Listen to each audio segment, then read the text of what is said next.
10 नावं भाजपनं केंद्राला पाठवल्याची सूत्रांची माहिती आहे। 10 नावांमध्ये पंकजा मुंडे आणि महादेव जानकर यांच्याही नावाचा समावेश आहे।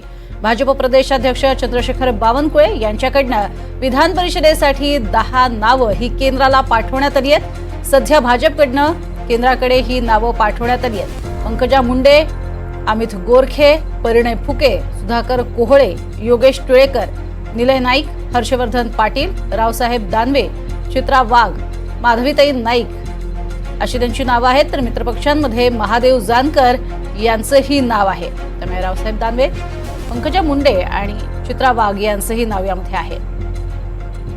अधिक माहिती घेऊयात। अभिषेक मोठाळे आमचे प्रतिनिधी सध्या आपल्या सोबत आहेत। अभिषेक, काय अधिक माहिती?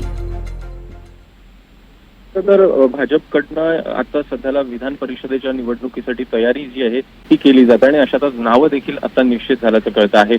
एकूण 10 नावं जी आहेत ती आता केंद्राला पाठवण्यात आलेली आहे। भाजप प्रदेशाध्यक्ष चंद्रशेखर बावनकुळे यांनी ही नावं पाठवल्याचं कळतं आहे। यामध्ये पंकजा मुंडे आणि महादेव जानकर हे जे लोकसभा निवडणूक लढलेले होते, कुठेतरी भाजपला आणि मित्रपक्षाला अपयश आपल्याला इथे येताना पाहायला मिळालेलं होतं, त्यांना पुन्हा एकदा उमेदवारी जी आहे ती देण्यात आलेली आहे।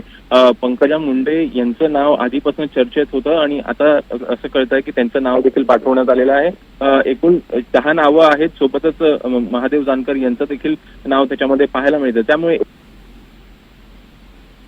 दिली जात आहे हे बघणं महत्वाचं असेल, केंद्राकडनं कोणाचं नाव निश्चित होत आहे हे बघणं महत्वाचं असेल। उद्याला देखील या संदर्भात बैठक आहे।